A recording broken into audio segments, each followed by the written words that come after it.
welcome to this week's hashtag Toe to Toe. I am delighted to say that this week we're joined by Callum Johnson and Barry Jones. Lovely to see you, resplendent in mustard. I'm going to regret wearing this jumper, but yeah, thank you. As I said to you a minute ago, it hides the dippy egg in the morning. I am a dribbler, as it goes. God, find something out every day. Callum, it's been a while since we've seen you.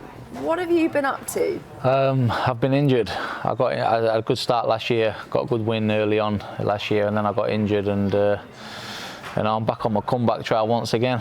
Let's talk about that injury, because it wasn't an injury in the gym or boxing. It was an injury riding. I was on my bike, because on my push bike, I thought I was Chris Froome, and I come off it like he did, and I ended up damaging my shoulder quite bad, really, and I've had to have a few months out getting it right again.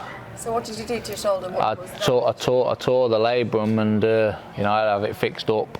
I had a little bit of surgery on it, and I've been in intense physio and getting it right. But it's good to go again now. How's the rehab been? I mean, it's been good. Shoulder something you can't skip. You've got to do it right. It's been good. It's been tough. It's been tough. I've had to, like you say, I've had to do it right. There was no shortcuts, but I've done everything I had to do to get it right, and it's on its way now. How frustrating has it been? Man, it's crazy because, as I say, I got off to a good start last year, and I was getting my career was just starting to go how it should have been going, and then that happened, another setback. But what can you do? What can you do? It is frustrating, isn't it? It is. Being out from something you love, but you've got to do the rehab right if you want to get back. Especially, we say it all the time about momentum, especially in boxing. You get the momentum, it really helps you. And coming off a really good win, your best win, let's be honest. Yeah. Monahan, you'll beat a top 10 fighter in the world, coming off the back of also a really good gutsy display against Beterbiev, who's #1 in the world, undisputed, I would say. You're in a great position to move on to maybe another world title shot, and then something happens, something unfortunate. I would be fuming that you fell off your bike. Why are you on a bike? But obviously, it's always the way, though, isn't it? It's never doing something that you should be doing. It's always things that you shouldn't have been doing. It was, my missus and my brother-in-law, and that they used to moan at me all the time. Every time I went out on the bike, they used to always moan at me about it. But it's one of them, you never expect these things to happen, do you? And I got good workouts on the bike as well. So I thought I was doing myself a favour. Turns out I wasn't. You need to get yourself on a watt bike. Yeah, I've got one. In the gym. I've got one now. That's it. I'm just a watt biker now. you've got the full range back. Yeah, it's good. It's good. It's come back. But like you say, they say you come back stronger than before, and I think it is. I really think it is, and I feel like my right hand is. I'm not shy in saying I can punch, and I feel as though I can punch harder now than I could before. So they're in trouble. So what is the fight news? What is the latest? When are we going to hopefully see you back? Well, it's looking like March the 28th for the European title, but I've had no official confirmation on the date. I've had official confirmation that I'm fighting Igor McKelkin, or however you say his name, for the European title. But I'm just waiting on that official confirmation, that official date, and I'm in training camp now. I'm back in Manchester. I've been up there for the last 4 weeks, and I'm ready to go. And that's a great opponent as well, because it's a guy who's good. Will cause you problems, I feel, if you're not at your best. But a guy who's really, what you've shown, a guy you should beat. Yeah. And a guy who also you can compare. He's obviously Sergey Kovalev, and you'll want to do a better job than Kovalev. I watched the fight. I watched bits of the fights with Kovalev, and he did okay. He was competitive. Kovalev stopped him on cuts. It's a tough fight. It's a tough Russian. He's a southpaw. He comes, he puts the pressure on, and by no means is it an easy fight. And I'm preparing to go to a 12-round war if I have to. So how do you think you beat him? I think I'll stop him, because I have that mentality anyway. I believe I could stop any fighter in the world. So, even Beterbiev, I hurt him, and there was times he was uncomfortable in that fight, and he got me, but if he hadn't got me, I think I'd have got him. So I feel as though I can stop any fighter, and I go in there to stop the fighter. And are you one of those, because you can punch, are you one of those fighters who's willing to just take that risk of getting stopped? Yeah. Or is it just... I think so, but I think that's something that probably I have to sort of be a little bit careful of, especially against guys like Beterbiev. But I always know I've got that power, and if I land, there's a very good chance the fight's going to be over. So I am always looking for it, but you know. And you have that experience now because you've boxed at that level. You know, you've seen it all. So even though it was a defeat, you garner so much experience from it, don't you? 100%. Because you spoke about that afterwards, didn't you? About that week from that performance. That week, I didn't deal with it very well mentally. My head was a shed, and I struggled mentally to deal with that fight week. And I think all the emotions got to me, and I think when I got him, the moment I hurt him in the second round, and it all sort of like, I just couldn't deal with it all and the emotions of it. But at the end of the day, you know, I got beat, and that's all there is to it. But I feel as though if I got the chance again, I would deal with the situation a lot better, and I feel as though In what way? Just the mental side of it. You know, coming up to the fight, I wouldn't be worried about it or him, or you know, I'd deal with it all a lot better, and I think you'd see a better version of me. Would it be good enough to win? We don't know, but. Okay, let's go on to the tweets. There's been plenty of them. Murphy wants to know, who would you say is the best light heavyweight in the world right now? Who do you think? Beterbiev. That's 100%. I don't think anybody's come close. You know, I think I've come the closest. I'm the only person that's really caused him problems.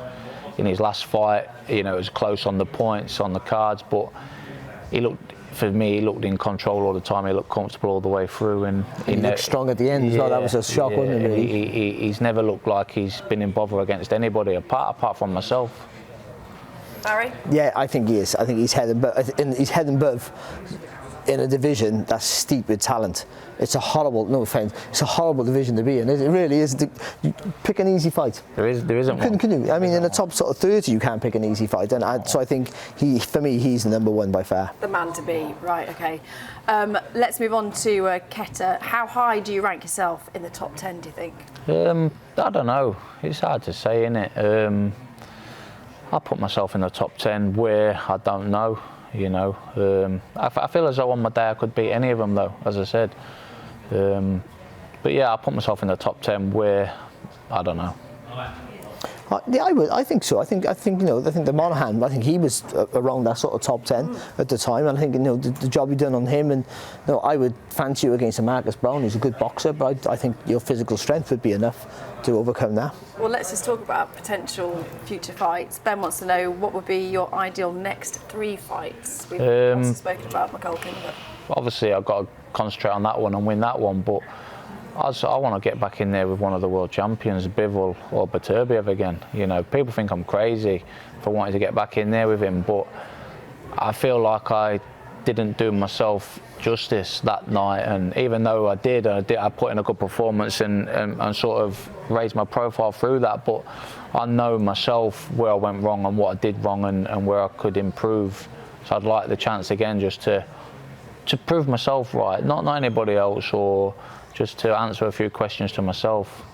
That's the thing that you want to correct, isn't it? Yeah. Like win, lose or draw, I just need to correct a few wrongs. I think that's the best way to look at it, because, you know, as much as you want to show people how good you can be, it is all about self-improvement. If you're not doing it for yourself, if you don't believe in yourself or love the sport for your achievements only, then you're doing it for someone else. You can't be fully committed. But the fact that you're just focusing on, I think I can do a better job, that, you know, you've got to be realistic about who you're up against. But that constant thinking, I could do better, and then working on improvement, that's the important thing. If you're back in the gym working on things you think you've done wrong, and the fact that if you think a lot of it's mental and not coping with that, you know, probably the media obligations of a big world title fight for your first time, and, you know, that adjustment, just getting the run up to a big fight right, it can be the difference. It's not always what happens in the ring, it's sometimes the build up to it. I know we've spoken about potential next fight, but have you got a broader plan for this year? Because Jude wants to know, do you plan to be more active this year, or are you just going to be waiting for the... No, I want to be active. I want to be active. I've been wanting to be active for the last 2 or 3 years, and just hasn't gone right for me, and things have happened. But this year I want to have at least 3 fights. You know, I'd like to have 4, but again, I've got to concentrate on the next one, and without winning the next one, the one after is going to be hard. So, you know, I've just got to concentrate on the next one, win that, and just get back in the gym and try and keep rolling. The likes of Joshua Buatsi, could he potentially be in the plan? I ask you that because Chris wants to know, who would you prefer to face out of Buatsi or Anthony Yarde? Whichever one made the most sense at the time, you know, whichever one made the most money, because, you know, I'm at a stage now and all where I haven't got that long left in the game. You know, I've got 2 or 3 years, and, you know, I need to try and earn a few quid before I get out of the game, and whichever fight makes the most sense for the most money is the fight I'd prefer to have, but either one. They're both opponents that people would love to see Callum in with. Who would you prefer to see him in with, and also who would you think would be better suited? What, out of them two? Yeah. I think Anthony Yarde, and the reason I say that is because I think Buatsi's got the potential to be a world champion for sure, because Yarde has boxed at world level, similar to you, and come up short in a real gutsy display. I think that fight, you've got two guys there who proved their world level, and you obviously you've got the better win with Monaghan and maybe Buglioni as well on paper. So I think that fight for me, two guys who can punch at a high level. There is a vacant world title out there, by the way. The WBO, I think, is still vacant. Yeah. Well, that, and also for British fans, we love a domestic rivalry, and that, great. Yeah. And you talk about money. That's where a lot of the fighters of yesteryear, the greats we call them, the great British greats, have made money because they've had rivals domestically. Fights, yeah. Can you see it happening? Can you see that? Yeah, I think so. I think people talk about me, Buatsi, and Yarde as like the three big names in Britain, and I think that them fights need to happen, and I think they will happen, and I think they should happen. And like I say, I'm open for them to happen as and when. Let's just broaden it out to the world of boxing a bit more. Dan wants to know, Eddie Hearn says the biggest fights will end up in Saudi. This is obviously the news that has come out this week. Do you think, is this bad for UK boxing, he's asking? I mean, this is a subject that many people have got an opinion on, and rightly so. It's bad for boxing fans because you don't get the experience. It's best to watch a fight at home. If you want to watch a fight and really watch a fight, stay at home and watch it. But if you want the whole experience of going to a big fight, those things you tell your kids about, then you're not going to get that if it's in Saudi. You're not. It's just so I think it's a bad thing. But from a fighter's point of view, can you understand, both of you can understand why this will be happening? Yeah, I can, because, obviously there's more money out there, and as we were saying earlier, you can fight in England, say you get a couple of million or whatever for a big massive fight, or you go to Saudi and get 20 million. You're going to go to Saudi, but I do understand the fans' point where it's frustrating for them that they can't go to these big shows and see these big fights and these superstars, because that's every fan wants to do that, and they want to go to Wembley to watch Joshua or whoever. But now it's all going to be happening in Saudi. It's not good for the fans, but on the same time for the fighters, it's a great thing because they're getting paid. It is. It's not because the fans. You watch a fight. Take Callum. You watch Callum. I'm from your area, and I watch you from the beginning of your career. I'm a massive fan. And then when you get to when you get to that level where you're going to be a world champion, and we feel like we know you and invest in you. Then you go off and have the rest of your fights in Saudi, and we've got to watch you on the telly, and it lets you down. It's a big change as well, isn't it? Because historically, like you say, have been at the big UK venues, so moving those big fights to Saudi is a big change for the sport. It's a weird, and for globally, and it might be a fantastic thing that the sport's getting spread around the world. And you can't blame the fighters or the promoters. At the end of the day, if someone's going to offer you mega money to go somewhere else, you'd be a fool not to. In any walk of life, whatever you do in a job, someone's going to offer you treble or more to do something else, the same job somewhere else, you'll take it. So I would go. I would come back tomorrow and take the money they're talking about. But it's still, for the boxing fans, it is a disappointment. And here's the question: with the fights potentially being moved to Saudi and the money on offer, could this be the only way that we would see the likes of AJ in with someone like a Fury or Wilder? Is that the only way do you think we're going to see them? I don't think so. I think the fact that they're offering bigger money, they'll go. That's what I mean. But they'll take the biggest offer. So if there was no offer from Saudi, then it's going to be in the UK because the biggest money's going to earn. So if the Saudis all of a sudden was interested in another sport, then everything comes back home. So we're happy as fans. The boxers might be a bit disappointed, but that would be. But it happened in America. Everyone's going to America, and then Britain was the hub of world boxing, and now boxers are starting to go over to America again, and now Saudi. So I think there's shifts in the climate, of course, but I think you'll go where the money is, and you can't blame any fighter or promoter or TV company or whatever for doing that. But for a boxing fan's perspective, it's a massive disappointment. It is looking likely though that AJ's next fight will be hopefully in the UK, so that will be good for the fans. Bill wants to know, what tactics should Tyson Fury use to beat Deontay Wilder in the rematch? I mean, that is just around the corner, isn't it? Yeah, just not get it with that right hand. If he don't get it with that right hand, he wins the fight. It is that simple. It's not so simple to do, but yeah, I mean, he outboxes Wilder all day long for me, and again, we know if Wilder hits you, you go in, and that's all he's got to do, avoid that, and he wins the fight for me. I remember with Callum, I thought he boxed so well in the first fight. I thought he was almost mirror image that fight. But I think Wilder might start faster, though should. I just think you can't concentrate for 3 minutes of every round. It's impossible. So you have to learn to take when to take a rest. And we used to call it take a walk years ago. And I think that's when he needs to know when to take that little walk away, just to refocus his mind and then keep it stick when he's in a safe distance. If he can do that, because he think with the adjustments you think we're going to see. Well, I think so. They're on about him being more aggressive, and I can sort of understand what they're talking about. But you don't punch with a puncher. It's ridiculous, and especially a puncher like Wilder. If you're going to want to risk, I think I can. Because Wilder can be hurt, but also when he's hurt, he's a brave fighter. He fires. He keeps throwing. And when he had the power he has and the wingspan he has as well, you just got to keep doing what he did the first fight. Keep moving, keep that concentration level. The problem you have with Tyson Fury is brilliance is also where all his flaws lie. Because he'll give you his chin, he'll make mistakes. Which is why we love watching him. That's why because he's actually not that, when you break it down, he's actually not an exciting fighter. What he does, he negates what you do.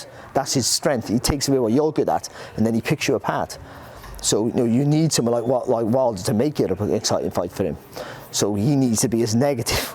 He needs to be as negative as possible. He's not selling the fight very well, but for his strength, for him to win, he needs to take away your power and keep you moving. And I think that if he does that, like Callum said, if he keeps boxing, he can outbox him all day long. But to stay away from that right hand, it's not as easy as it sounds. It's not. It'd be nice if it was, but as you say, I agree. He's just got to do what he does best and make it a boring fight, and avoid that right hand. And I think all this talk about him going to be aggressive and he's going to do this, and I think that's just getting into Wilder's head and playing mind games. I don't think he's got any intention of doing that. Which he's very good at doing. Yeah, he's the best. He's the best at doing that, isn't he? He's the best at doing that.